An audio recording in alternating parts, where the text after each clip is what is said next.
Blog Talk Radio.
Good evening, ladies and gentlemen. It is Saturday night. This is Off the Chain. I am your host, Yvonne Mason, and that song, Just the Way You Are by Bruno Mars, is in honor of my little granddaughter we lost 2 years ago. Her birthday is in a couple of weeks on October the 13th. And Ramonda, I hope you're listening, because you taught us all that we are all amazing just the way we are.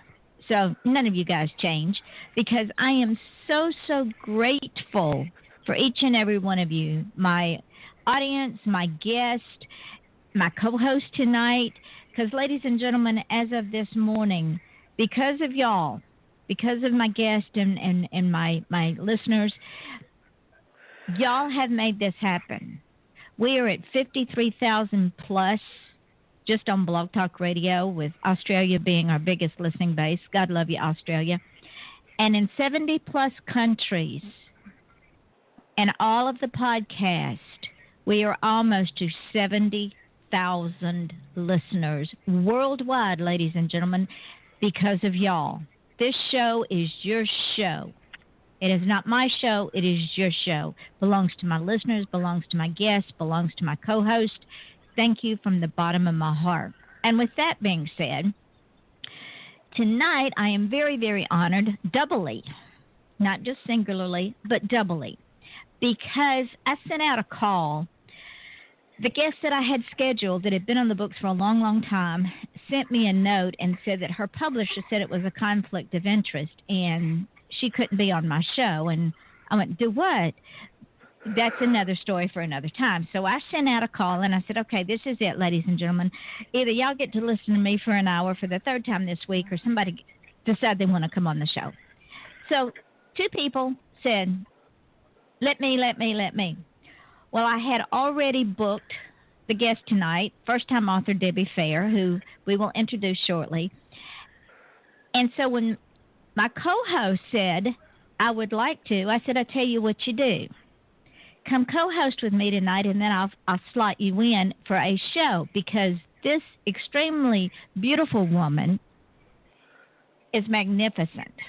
My co-host tonight, and please, if I massacre your last name, call me out on it, Michelle Carmela Saldana, who is founder, CEO at Once Upon an Eden, a film producer, a writer, an actor, a director, and she lives in the city of Los Angeles.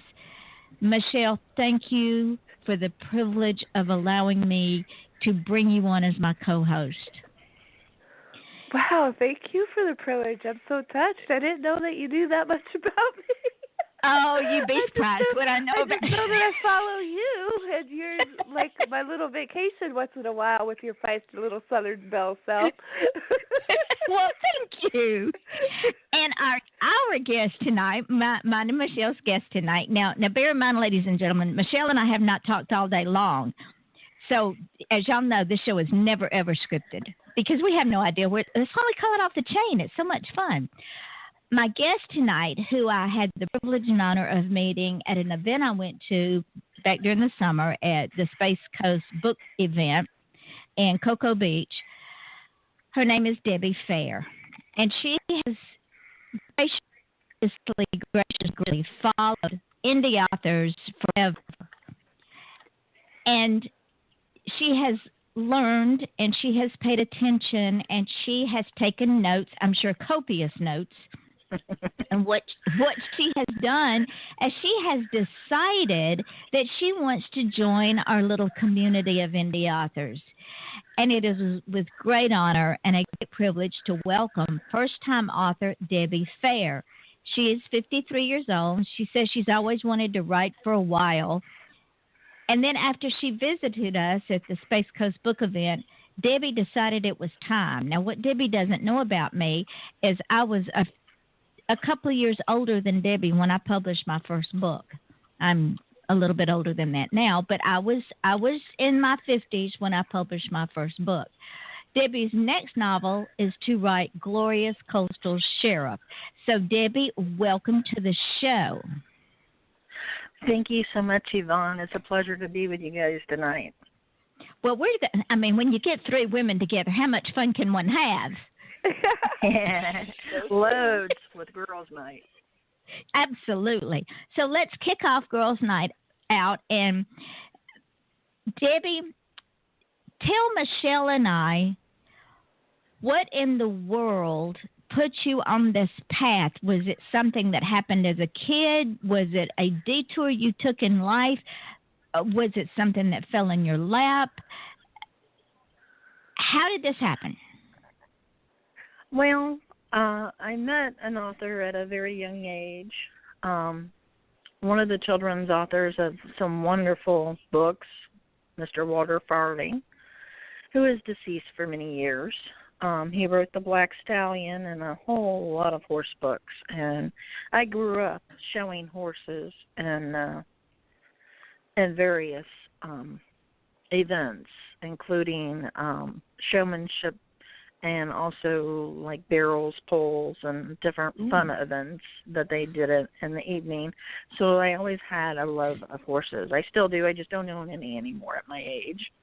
But he took the time in the summers to help us with his stories. He not only read to the younger kids, he would talk to us and, tell us about how he began writing as a young man, but he didn't publish until he was much older, and how much fun and love that he had of meeting all the people. And I'm a people person. So I did my little stint for a long, long time of just writing little poems and little short stories, never thinking anything about it. Don't have a clue where any of them are. I don't think I kept any. But I'm an avid reader from a young age. I even read to my daughter when she was in my belly. And she's an avid reader as well. And it just started from there. And I became disabled, and I have the time to work on it now. And I just was inspired by everybody that I met and how friendly and how they shared some of their journeys with me. And, I found out you don't have to be a certain age to do this. If you love it, you can do it. And I did it. I'm getting my first book out, and it's going to be Christmas, 25 Days of Christmas, that I'm doing with a wonderful group of friends. There's 25 of us. There's one story for every day leading up to Christmas, and it's going to be an anthology. And Hanley Bradley, who lives in the UK, kindly invited me as a friend, and I'm also part of the group because they just started a Facebook group back in about the same time I went to Space Coast, and I have a membership with them, and we help each other, and we keep our chins up and help people through bad days and give tips, and like we're doing now, just talking with each other. So, and Michelle, it's fun. Michelle, I know you've got some questions. Well, first of all, I want to say congratulations and good on you for reading to your baby while your baby was still in the womb. I did that with both of mine, too. It does make a difference. They even ended up with their favorite stories. The ones that I ended up reading, most of them in the womb, was the ones that became their favorites as toddlers. Oh, cool. And their birthdays are both, one was yesterday and one was today. So, and I just, congratulations on entering into the writing world and the adventures that you're going to take. Getting to know all the levels of yourself. It's quite the journey. How much of your characters reflect you? Is there one more than the other that you feel like reflects you, or some aspects about yourself? Well, the first book I was writing is just something that I just started writing. I don't think it reflects anything other than I live in Florida and I love the beach.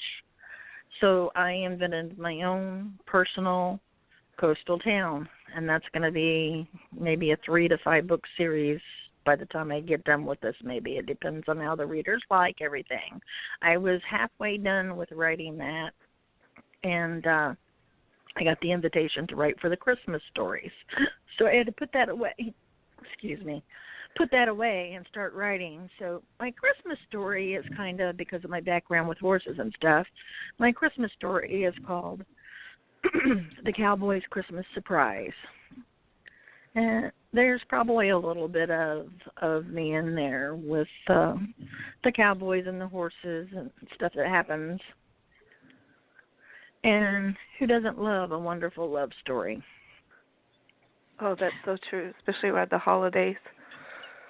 And your experience with the horses, Debbie, I'm sure is going to reflect itself in your story, because as Michelle and I both know, we write what we know for the most part. That would be a correct statement, Michelle, would it not? I would say so. Most times they say write what you know or stick with what you know, but I'm an avid researcher, so there's constantly something that I'm coming across that I have sci-fi stories that end up becoming. I wrote a handbook of all things once that that I've been trying to find because it would really be helpful. And I'm getting ready to go to Puerto Rico soon with the helping with the aid the hurricane, because of all the things that Yvonne has said I've done. What I've done the longest is I've been a missionary and an activist the longest. And so I'm looking for that handbook, and it's one, because it's a pretty interesting read, and two, it would be very helpful for this time of what's going on. But anyway, I digress. Michelle, but you just gave Debbie a very good piece of advice, because when we start out writing, Debbie, we do start out normally, as a general rule, writing that we know. But as we grow in our writing capabilities and finesse our craft, we start branching out into other things and writing those things we don't know about, but we go and do the research. Now, Michelle just gave you an excellent piece of advice, and that is things that you're interested in, put them in a book so that you can do the research on them. Oh, they will always. Cool. You will never get bored when you enter in the writing world. There's stuff that I put on my Facebook. There's quite a few Hollywood people on my Facebook, or industry people on my Facebook. And there's somebody who's always mentioning to me, did you research this? Is this true? Did you verify this? Or some piece of something that I wrote that I verified, that I said, how do you verify this? I said, well, you're talking to the person that you verified, because I lived it. Exactly. And, well, can I put it in this? Can I put it in this? If you pay me for it, sure. Yeah. And you never know who you're gonna come across with your writing, and who, whether it's a book, a boring something like as basic as a handbook, or even in any of these groups that you're going to be that you're networking. It's just amazing, and these groups are great because everybody is on the same playing field basically, and you work and you hone each other and you learn from each other. It's a great networking and support system. There used to be a time where writers had this a reputation for being cutthroat with each other. That's not the truth. That's not the case at all. We feed off of each other's intelligence and creativity. We look for each other because we need each other. We are that kind of community that we need each other. Years ago, I was going through a really hard divorce and separation, and I kept a journal. And there was this man in my church, and I left it at the church. I left it on the seat by accident. I went back to get it. He was reading it. I was so mortified. And I told him, I said, I need my journal back. And he goes, oh, you can have it back when I'm done with it. And he walked off. And I didn't know it. And I was like, so 2 weeks later, he gives it back, but there's a couple other people standing with him. And one is at that time was the program director of HBO, and he says, I want to turn this into a HBO series. And Are you serious? Yeah. And I told him, wow. And we were at a church, mind you. I'm a minister, and I told him, "F you," and I didn't say F. I said the word, and I walked. I said, "Give me my book, my book of pain," and I walked away. But Debbie, see, you never know what's going to happen. You really don't. So, when you decided, when you got that call or that email or that text message or that private message from the young man in the UK, what was your reaction?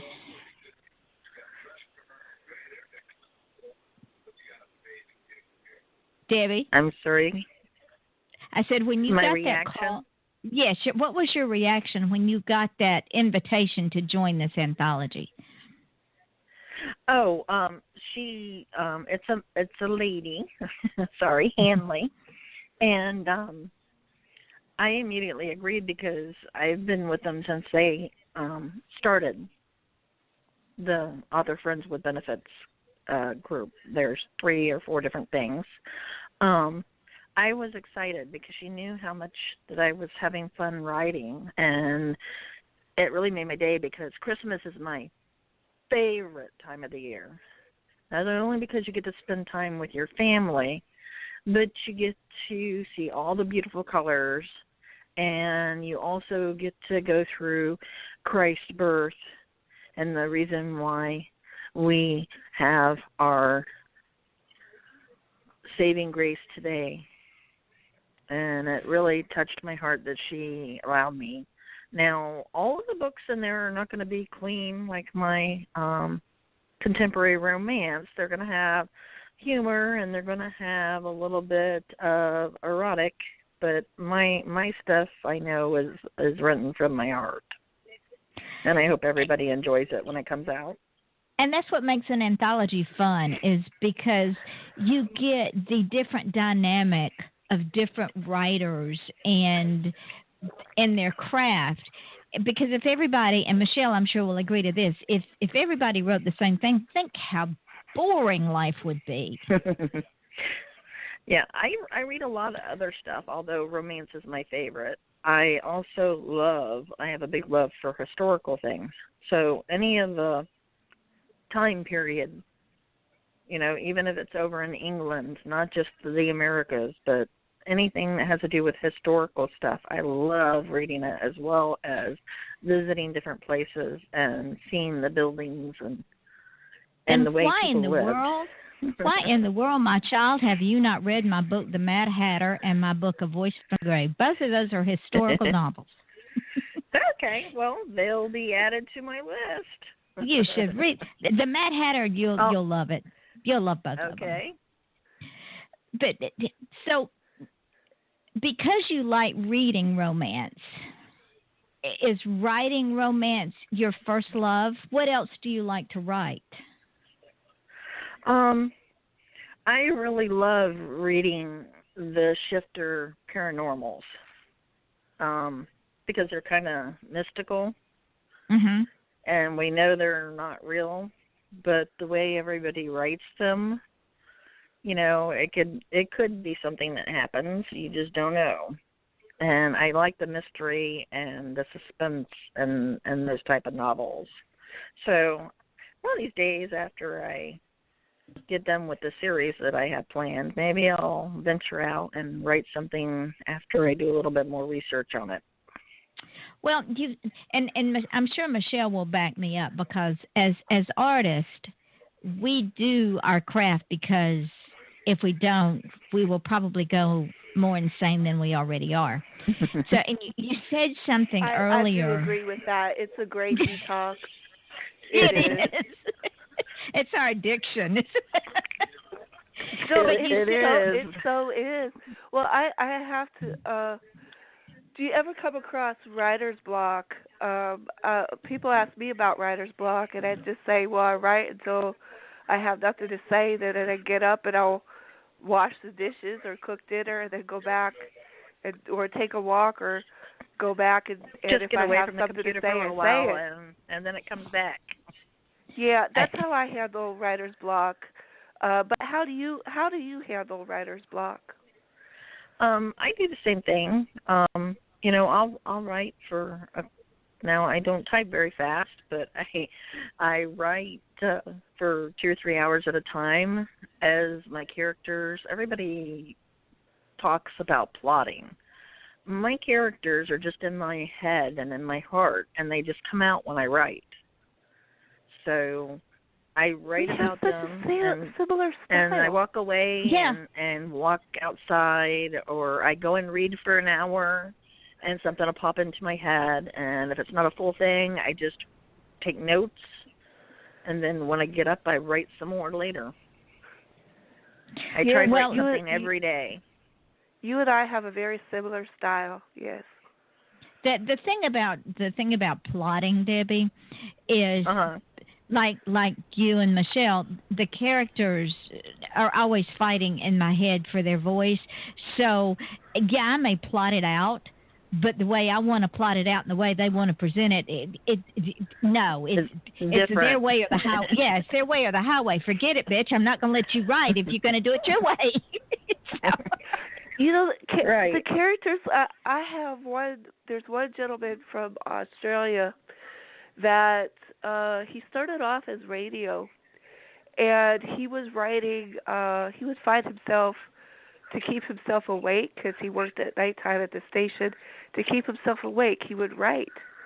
And wow. He That's a good deal. He writes paranormal type of genre. He has me in 2 characters, and I'm like, woohoo! Nice.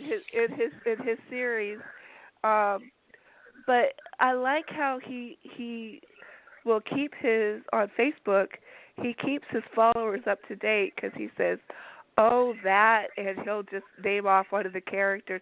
Guess what she did today? I was writing her like this, and she decided that it was going to be this, and she and I just fought today, but I want to tell you, she won. Yes, And you have I like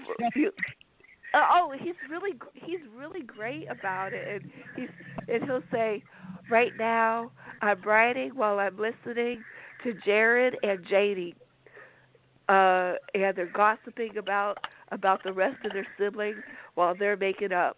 He goes, their feud is over, but now it's on with the others. They just don't know it yet. I like that. And that's a direct quote. And it's just so much fun listening. Reading his posts, and for years I listened to him on the radio. He would message me while I was on Facebook, and he'd say, if you could get on this radio station on the internet, I'll give you a work list. And I'll play some songs, and it'll be your work list. So and he's saying, I contribute to her by keeping her awake. I'm like, yes, you do. But my point really is the way he engages his fans. And it could be a year or 2 before we get to read another book in this series, but he keeps us engaged and invested into the characters. The process, yeah. And also he finds ways to educate us through the process. Well, we kind of learn by osmosis in a way. Well, there you go, Debbie. There's another tip. Yeah, at least we'll have to get his name and read some of his books, because I love paranormal. That's for sure. It's called Blood Loss. The first one's called Blood Kid, and the second one is called Blood Loss. It's on Amazon, but it's his sense of humor really comes out. And Debbie, I can hook you up with him on Facebook. All right, hook both of us up, because I'd like to bring him on the show. Debbie, let's talk. Love that. Let's do it, and you can help me co-host. Okay, hook us up, and we'll do it. Oh, I would love that, and he would love that. I would love to listen to him because he's so humble. And hear him hee-hawing in his Australian accent would be hilarious. That sounds like a good combo. I love hee-haw. So Debbie, that brings up a point that we touched on earlier, that Michelle and I touched on earlier, and that is in this community, because I've met some mainstream authors that I had read for years and fell in love with, and when I met them, they were just as humble. Tim Dorsey being one of them, James Swain being another one, and what their humbleness is, they want us as indies to succeed like they have succeeded, and when we stay humble and don't forget where we come from, then our success is so much greater. And that brings me to the point of your Facebook page. Yes, your ma'am. Facebook page is filled with authors and books and releases and just on and on and on. And you did that as a reader, and I am so grateful for that. I know. I'm on it right now. I'm sorry to cut you off. I'm okay. on it right now, and I'm just so impressed because it's like you promote so many other people, and you're just what it's their platform to shine. Yes, ma'am. I freely let any of my author friends. I don't consider them just friends; they're family. My indie people that I was blessed today with attending the 2017 Indie Fest event, and I got to see a lot of my Space Coast buddies, and I got to meet a few of the people that I've been lucky enough to read, and also win the special gift of their ebooks. And it was really, really good. I attended a lot of panels today, and they share their heart with you, and you pick stuff up from everybody, from listening to them talk, listening to the people around you talk. And I have totally been made to feel like a family member at both events, the Space Coast and with the Indie Fest today. It was awesome. Well, I'm going to tell you right now, when the anthology is released, I expect to see you posting it on my page. Okay. And when your book is released, I expect the same thing, because my mantra, one of the many that I have, is I am only as successful as I help you to be. And people have been good and kind to me through my entire journey, and I know they have Michelle. And in order for us to be successful, we've got to help someone else to be successful. And you are already doing that, and you are just now becoming published. So you're already ahead of the game. Yes, ma'am. But that's not the reason why I do it. Well, I understand I love that. Books. Right. But that, and as Michelle I'm sure will agree, what that does is that perpetuates this wonderful snowball of networking and promoting and pimping and encouraging others. That's right. Right, Michelle? Yes, it does. I agree. I totally agree. And it not only does it do that, but like you said, Debbie, it makes you feel like you're part of this wonderful indie family. And now you want to fulfill your dream, which is wonderful. And I can't wait to get my first copy of my book. I'm going to be so excited. Yes, you will. You'll be jumping up and down, I guarantee you. You will indeed. You'll probably hear me all the way here on the West Coast, all the way over there on the East Coast. Probably. Now, when you set up the group called, let me find it, Sweet Beach Read, what is the purpose of the group, and can anybody join, and why do you have it? Yes, ma'am.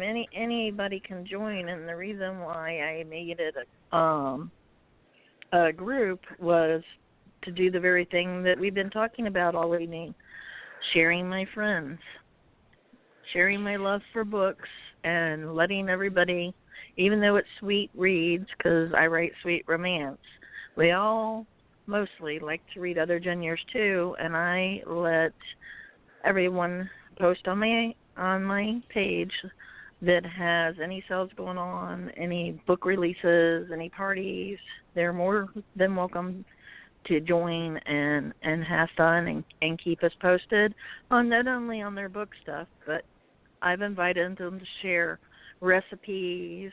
You know, it's getting towards the holidays. Let's have some recipes out there so we can get some new dishes to try over the holiday season. Some people do crafts as well as their writing. You know, tell us about your crafts. Share your life.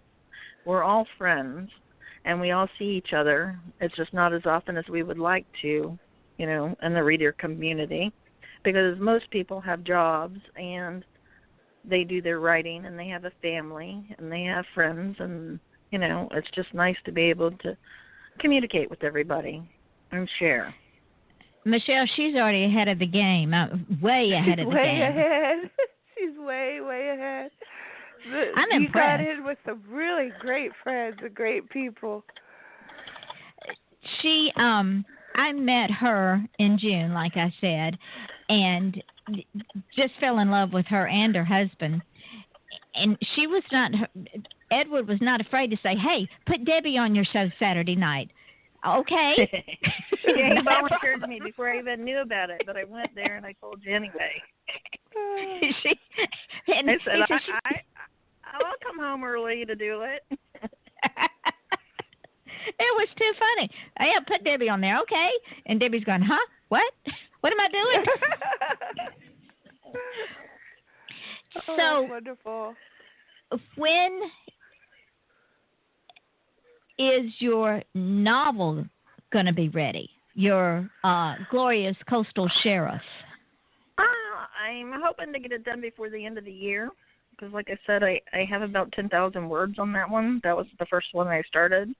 As I started, I wasn't writing every day, but once she got me into the Christmas story, and it really pulled at me, now I want to do a lot of Christmas things, but because I love the holidays so much. But I'm going to get back in there. I have the first book started in the series. I'm probably about 10 to 12,000. I want to do about 25 to 35 on the first one maybe. And the next one will be about the same or more, but I already started the second one, but I've only got into a couple of chapters because some of the people were talking to me and I just had to get them out on paper. Uh-huh. We understand that, don't we, Michelle? Oh. I didn't think I'd write more than one at a time, but I had 3 of them going there for a little while. Welcome to our world in spades. Wait till you get inspiration while you're traveling or you're in the middle of connecting a flight and you're running through the terminal and you're repeating a phrase to yourself over and over again, hoping that you don't lose it as soon as you get to your seat. That's why we have smartphones, so we can hide notes. And I always have a notebook with me. That reminds me of a question I wanted to ask. I'm sorry, Yvonne. That's okay. Now go for it. It was for myself. Well, part of my health is a reason, but my thought process. It's easier for me to write in longhand and pen and pencil than it is to straight up type on Word or whatever format or program. But for some reason, on my website, I could type directly to my website. But for some reason, when I do book form, I feel like I have to write longhand. How do you process your words? I'm typing directly in, but like if I wake up at night and I feel like I have to write something down, I'll write a note to myself about a scene that I want to do if I'm too tired to get up and go write it. I have been known to get up in the middle of the night and write for 2 or 3 hours and go back to bed and sleep in the next day because I just wake up and I'm thinking about my book. You know, this person's telling me they've got to have this written down. You know what's really bad? You don't stop them. No. What's really bad is when you've typed out several chapters, right? And you go back and you start you print it out because I'm really bad about that. I over-edit myself. But in the midst of over-editing, I am manually writing new dialogue and new scene settings and rearranging to the paragraphs. side on the right. Whole pages. Whole pages. And pen it. So, guilty I do both, Michelle. Yes. Can't help it. It's frustrating when you're doing that on a set and there's like a team of writers. You have their ideas that they're putting out. You have yours, and it's whose are you going to put on that piece of paper? Well, Right. Of course I vote for mine. So let's Debbie, I want to get back to Gloria's Coastal Sheriff. What is this book about? I know it's about a girl named Gloria, and I know it's about a sheriff, and I know it's on the coast. Yes, ma'am. I've lived in Florida all my life. I haven't had a lot of different jobs because I've always worked at a long time at the jobs that I've had, and my first job that I had as an adult, I worked for Scottings Building Supply for years. And then due to a divorce, I went back to school at the ripe old age of 36. I graduated with an AA in paralegal and worked in the legal field for a while. I worked in the medical field also because I had some schooling in that because I was trying to get a nursing school, but I just could not finish it due to the divorce. It was just a terrible, terrible time in my life then, and I just couldn't bring myself to go back and finish it. And I love to read and research, so that's why I decided to do the paralegal. I worked on that for probably the shortest time, about 6 to 8 years. Most of my background is medical. So what my Gloria's Coastal Sheriff is going to be based on is a premises of, in Florida we have a lot of horse rehabilitation to help kids and also our wounded warriors and different stuff. And I chose to work with kids because I love kids. So mine is a story about the ranch that has the rehab for the kids. And the people that are in my little coastal town are going to be the basis of my romance stories that I'm writing off of it. And Gloria's Coastal Sheriff. Gloria is a sister to one of the young ladies that have to go to the ranch and get rehabilitated. And she falls in love with the local sheriff. And they meet in church. So, I'm still keeping a little bit of my Christian background in my writing as well in this book, not as well as in my Christmas story. So it's going to go through, a lot of different things about horses and therapy. And, they don't just get physical therapy, they get mental therapy, and it helps them to de-stress and different things. So I'm trying to bring a little bit of stuff to people. It's a little bit realistic, even though I'm not basing it on anybody that I know that's had this. It's just my experiences that I'm using to go through and some research on it and stuff. Michelle, does that not sound like a Hallmark movie? I know. I keep thinking about this. I do have a friend that I write to keep me sharp. I write for several, or write and research for several different genres. So one is a magazine called a health magazine called Restoring the Self, and so the editor, I write pieces, and then it turned out that he partnered with somebody about to help pit bulls not be euthanized or whatever the word is for dogs when that happens. So then I met her, and I met the both of them because he was originally from Pakistan, and I worked for him for a couple of years before I even got to meet him. He came to the United States and became a writer here, and I got to meet his filmmaker partner, and she tells me I have a Hallmark movie coming out, and I said, oh, and that myself and my roommates were all about Hallmark and the feel good for the holidays. That's why I said, especially around the holidays, when you said who doesn't love a good run. July marathon. And so, I come back and I tell my roommates, guess what?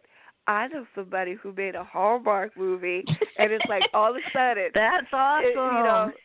That's what we're telling everybody. It's not all the stuff that I've ever done. It's the stuff that I know somebody who made a Hallmark movie. That's my ticket. There you go. There you go. So now I'm like, right now I'm thinking, oh, how could I help Debbie get this into a Hallmark movie? Yes, that would be perfect. I really am. I'm really like spinning my wheels here. Well, so Debbie, I do think it would be a notifications for the people that are in need, because not everybody can afford or does insurance pay for that type of therapeutic help that they are given.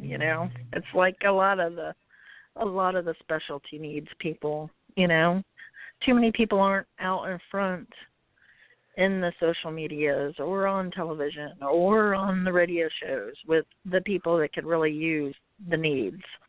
That's true. And even though your book is fiction, it carries a message. And like Michelle said, if she could get it on a Hallmark movie, it would be so powerful. I think it would be. I'm constantly trying to get, a cover topic. Yvonne knows this. I'm still blown away that you pay so much attention, Yvonne. Here I was paying attention to you. But I cover. You didn't say that. I cover some pretty heavy topics. And I'm constantly apologizing for spreading the cesspool of humanity all over everybody's news feed because of the stuff I post on my wall. But the creative writing, putting difficult situations or people's different charities and organizations into a storyline. And given them the certain amount of advertising, I personally feel has more of an impact and a way to stick into the people's heads and hearts through a feel-good story such as yours, or an inspirational story, or some kind of life challenge story that people can invest in. I feel like that is so much more impactful than a 2-day symposium of awareness, and where they can get a whole package or at least a very good taste of smorgasbord within a couple hours. And so I really like the idea of how you combine all these different elements into the story and gave it such realism by anchoring it into the horses and the children working together.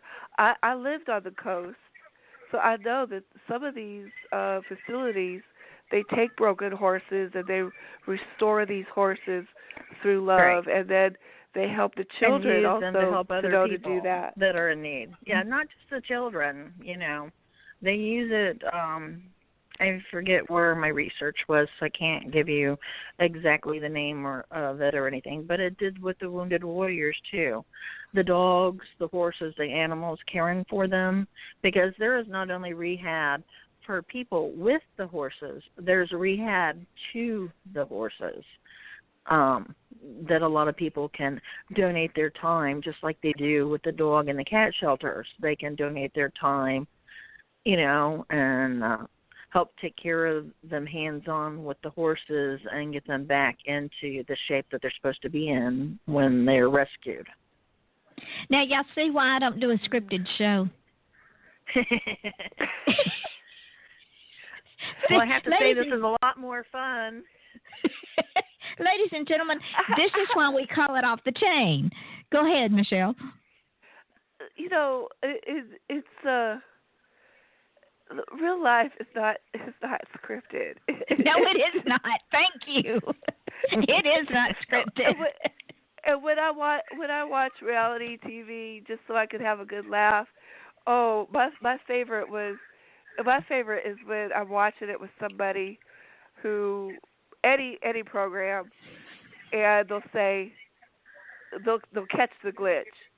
They might have watched it for a long time, but I kind of ruin it for them after so many conversations, and they'll catch the glitch, and they'll say, "That was scripted?" Yeah. How do you script reality? I said, well, real reality you can't script. Because if you do, you're in trouble, ladies and gentlemen, because real life is never scripted. I guarantee you, the three of us, we have a plan in life. We have a journey. We have a path. But I can promise you, I could ask either one of these ladies, has that journey, has that path, has that plan always been straightforward? And both of them, without hesitation, will say, no. Am I right, ladies? Yes. It's how do you do the loop-de-loo while you go straight forward? Somehow you do. I know. So I did not tell Debbie what I normally tell my guest at the beginning of the show because we got all kinds of crazy. But anytime I bring a new guest on, I tell them that the hour is going to go by really, really fast because most of them are going, but what am I going to talk about for an hour? Well, guess what? Our hour is almost up. And it doesn't feel like we've been chatting that long. I can guarantee you it was a wonderful time. It has. Now, I'm gonna ask you both when the show goes off the air, I want y'all to stay online because I have some things to tell you, and it will, of course, go up in archives.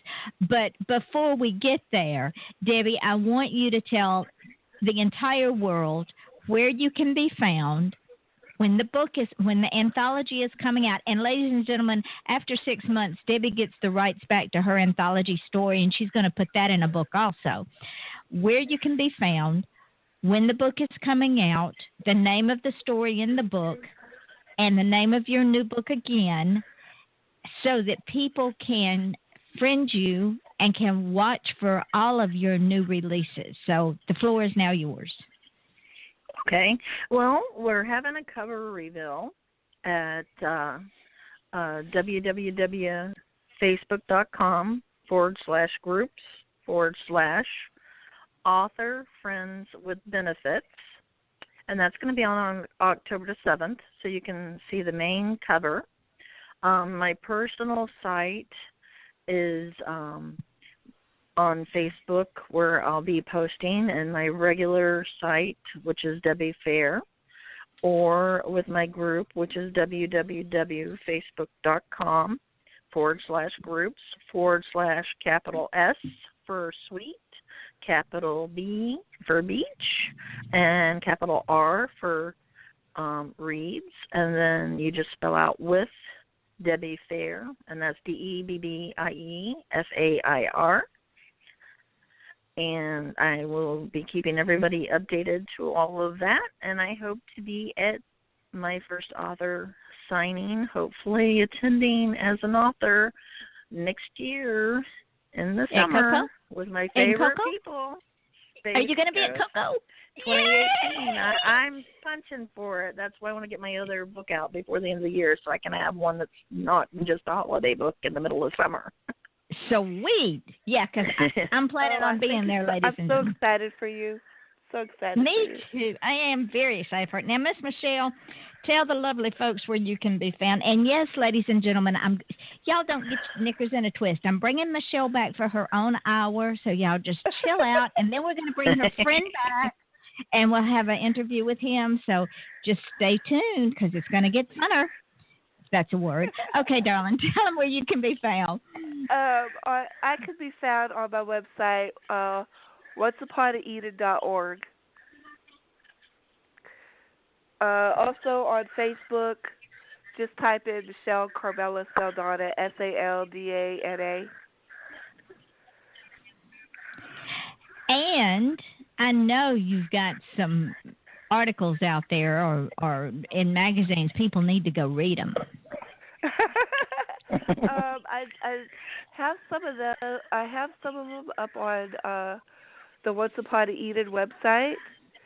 They're available. If somebody just asks if they could have a sample of my work, there's always projects that I'm working on for writing, and currently, as I said, I'm fixing to head out to Puerto Rico right after the holidays. I'll be spending it with some friends on the Gulf Coast, and then after that, I'll be headed to Puerto Rico with helping with the relief. And you all pray for me, because when I went to help Hurricane Katrina, I ended up being there 3 years. Oh, my word. We're not going to let you be in Puerto Rico that long. We got a show to do. Remember that. So you got to hurry home, honey. You got to hurry home. People will need all the help that you can help provide, I'm sure. Real quick. I'm sorry, ma'am. I said I'm sure they'll enjoy all the help that you guys provide when you go, because it's going to take a while for them to recover. It's just devastating. Yeah, but I found some feisty people already. All right, then. Some who call and give me, I need flares. I go, what do you need flares for? in case people come. Like, okay. I'll be a flare. Or I need tuna fish. I said, what do you need cans of, what? I need cans of tuna fish. Why? Because I'm hungry. Oh, there you go. So I am okay, getting ladies. those phone calls, ladies and gentlemen. I am. So send tuna fish to Puerto Rico, because these people are in need, and the mainland is doing all they can. And for those that think that the mainland is not, we found out that nobody was in charge down there. You're dealing with a territory as opposed to a state, and you have to have special permission, and nobody knew who was on first. That has all been fixed. There are laws, yes. There are laws, and there are rules, and there are protocols, and that is what's slowing things down. Plus, some of the island is knocked back to probably 1900s, right? And some of it's probably knocked back to 1950s. And that's not an exaggeration. That is where Puerto Rico is. So people, and in times of hurricanes, people's emotions and the devastation, it runs ultimately high. So much of what you read in the news is just people detoxing their emotions. Please don't give in to the hype. Thank you, Michelle. Thank you. I know one thing that they don't think about when they said that the military was going. That military had the hurricane until just maybe 2 or 3 days ago. They couldn't just start moving those big ships out when takes a minute. She was still right there by her in Virginia, where they had to come from. Exactly. They're getting there as fast as they can. Also, please keep in mind, there are materials on those ships that laws require a licensed forklift driver, and if they don't have a licensed forklift driver, those items are going to sit while people perish. So it's not politics. It's these special law. It's just everyday common sense laws. It's different than here. Yes, it is. So, ladies and gentlemen, we're fixing to lose our live show, but as I want to thank both Michelle and Debbie for being on our show, and I want to leave you with this: the difference between who you are and who you want to be is what you do. And as we have said tonight, we know who we want to be, so we're doing what we need to do to be who we want to be. Don't just feel special, be special. So until next Wednesday night, This is Off the Chain with your host, Yvonne Mason, my co-host, Michelle Saldana, and my guest, author Debbie Fain. And we wish you all a good night. And thank you, ladies, so much for being on the show. It was so much fun. I loved it. Thank you for the honor. And thank you, Debbie, that I got to meet you. Yes, thank you. It was a pleasure, and I really enjoyed it. It did not seem like an hour. And now we're off the air. But what I wanted to tell both you ladies is this: when we hang up and the show goes completely dark, it will load up into what they call the archives. When it loads up into the archives, I'm going to tag y'all in it. I'm going to put the link up on my page and tag both of you in it. And then tomorrow, I'm going to put it up on SoundCloud, Spreaker, Mixcloud, podcast.com, and Podcast Garden. I will tag y'all in those links as well. This show is heard on those links as well as TuneIn Radio, FM.com, iTunes, and YouTube. Very good. That is why we have so many listeners. So, any closing thoughts before we say goodnight? No, I could. Oh, go ahead, Debbie. Go ahead. Please. That's okay. Go ahead. No, I'm gonna wait. Go ahead, Debbie. I was just going to say thank you for letting me to drop in at the last minute. It was very much a pleasure, Yvonne, to fill in for you, and I didn't feel like a fill-in either. I felt like a friend. You are a friend, my darling, and I appreciate you doing that. And I'm going to bring you back to the first of the year because we're going to promote your books. Well, I appreciate that as well. Hopefully I'll have the second one ready by then. Yes, and you are special. So don't just feel special. You are special. And, Michelle, what were you going to say, my darling? I agree with Debbie because there's times where I filled in for somebody and as a guest, and they'll just let you know that you're filling in, even if it's a situation like I did earlier, and I volunteered. I'm so honored that you asked me to be co-host. I was like, wow. You're just so wonderful, Yvonne. Oh, honey, there's a dark side. I know. Hey, I know. We feisty women. We are what we are. But I gotta say, please don't take this like a wrong way. But my great grandma was very feisty. She was a Southern belle, and she did not allow us not to be feisty. She was even a bee charmer. When I got stung by a bee when I was little, and she heard about it, she goes, "Here, sweetie," and she got me the smoker, and she goes, "Come with me." And we headed right over to the bees, and I said, "No, Grandma." She goes, "Just hum, child, just hum. Pump that smoke and hum." And you remind me of her. You remind me of that. Thank you. Feisty like her. It's what great. An honor. And I mean that from the bottom of my heart because I'm speechless. Thank you, darling. Oh, your story about Irma. Yeah. Oh man, I loved it because I was like, yeah, I do the same thing. I loved it. It was like you were like, hey, the rest of the neighborhood in the town might not have electricity, but we sure as hell do. Why? Because we were we were lucky enough to have a generator. Oh my waiting God. for an adjuster to come visit me. Oh, that was hilarious because Yvonne goes to the front counter and says, "You have access to electricity. I suggest you get it on because." Guess what, y'all? We had our electricity. Yes, because of me. Well, the thing is, that was great, we were in Georgia. Now, my husband had just had cancer surgery. The surgery wasn't even a week old when we had to leave home. and he's and disabled he anyway. Supposed to be traveling. Right, and he still had the staples in his side. So we're out running a Cat 5 hurricane because all of his medical equipment is run on electricity. And I knew if we Right. and he's got chronic COPD, and I knew if the power went out, he would literally smother to death. And if you've never seen anybody smother to death, it ain't pretty. It's not a good thing. I told him, I said, No, we're leaving. He goes, I've been on a CPAP, and I've been intubated and on hospice myself, so it's not and fun he's to on a experience CPAP. No, either. it is not, and he is on a CPAP. So I said, we're leaving.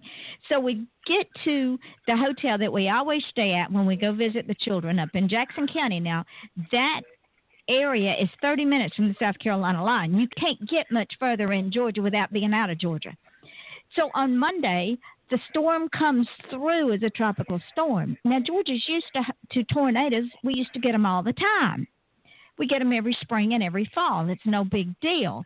But they are not set up for tropical storm. Well, the tropical storm comes through backed with tornadoes, and it knocks the power out. It not just doesn't knock the power out. It knocks down telephone poles. It uproots trees. It just wreaks havoc all over the state of Georgia. So we're sitting there in the dark, and they finally get the power on, and all of a sudden these people are coming into the hotel. I'm going, what the hell? And we're still we have the power on. Come to find out, their power's still out at their hotel, so they're switching hotels. Well, about the time they got checked in, the power went out again. So I went up to the girl and I said, look, what is the problem? She said, well, they say there were. I said, okay, call the power company and tell them that you have a hotel full of disabled people, because it was my husband, it was a man who had a stroke, and there were 3 or 4 other elderly people that were disabled.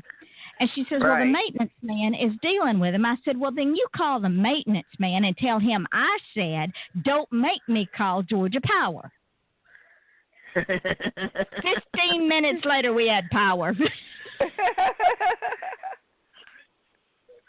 I said, and that's how it's done.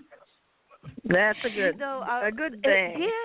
I wrote, when Hugh Hefner died, I wrote an essay about my encounters with him. God bless the feminists. Like right now, on several people's pages is Michelle Saldana, who's supposed to be one of ours, which I never, ever call myself a feminist. Never claim. Somehow they adopt me, and then they, on times like this, they realize I am just me.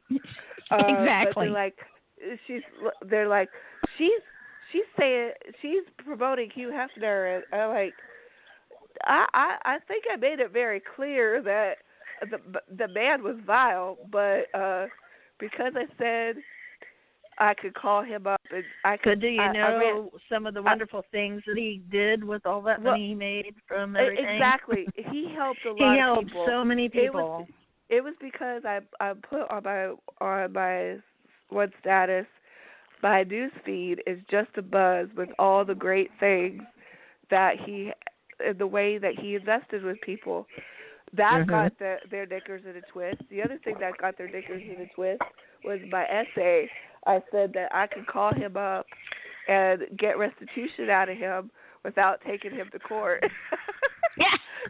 Well, think about this, Michelle. The women that claim to be feminist, they're pitiful. Oh, they are. So they don't know how the world works. And I actually told them, you have your career because he created this genre. You wouldn't be able to do erotica for that reason. Exactly. As one person on Hollywood Boulevard, when I was an extra in this movie that was for quote unquote awareness. He says, "So you're in the industry?" And I said, "Well, I do this I help the kids out and out of it, and I grew up mafia and all this other stuff, and now we're making this movie. It's they're basically G-rated. He goes, yes, for now on, just say yes. You're in the industry. You're just in another category, like on the outskirts. And then I did something. I don't know what it was. He goes, I remember you. And I said, you do? And he says, I remember when you were at Hefner's house and you helped somebody. I remember when I used to, now, mind you, I'm a minister, but I used to go on porn sets. If they're doing all their whatever while they're filming, and, oh, geez, I got some wild stories just on that alone. And so, but as far as the essay goes, because I said that I exchanged recipes with him, which we did. We talked on the phone, and he liked to try good. He wanted people's families' recipes. Family was really important to him. I told him stories about my Aunt Lita. My Aunt Lita put two men through seminary and three women through the convent by quote unquote sleeping houses or cleaning houses. But she weren't cleaning houses. She was out prostituting herself and pimping herself at age 60. So she was smart woman. on Hugh Hefner herself. He loved that story. I have a grandfather who died while he was busy having sex with my great-grandma. He loved that. He was like, oh, you come from good stock. Bless your heart. Oh, these are going to be some good stories when I bring you on, Michelle. Good and stuff. Those are the stories that get those women, knickers, all up in a twist. But I tell you what, he called me up. You didn't call me. Nobody needs anything this week. Am I good? Am I good this week? And then I said, well, I think so. And he goes, no, I can hear it in your voice. What's going on? And he goes, those preachers doing it to you? I said, oh, I'm telling you, I'd rather get screwed over by the devil than. And he goes, well, I can have the limo come pick you up. And we're going to end on that one because we're going to save the best for the next show. So, oh, my ladies, goodness. Thank you both so much. It has been so much fun. And y'all are on the A-list. You're not fill-ins. You were the A-list.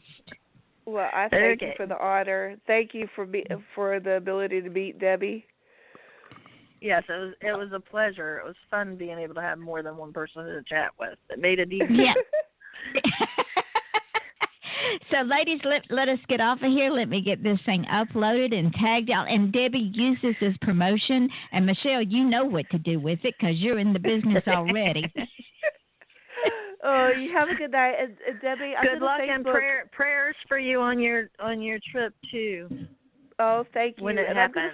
I'm going to friend request you as soon as we hang up. Not a problem. Okay. All right. You all have a good night. Anything you need on my sites, just like all my other friends do.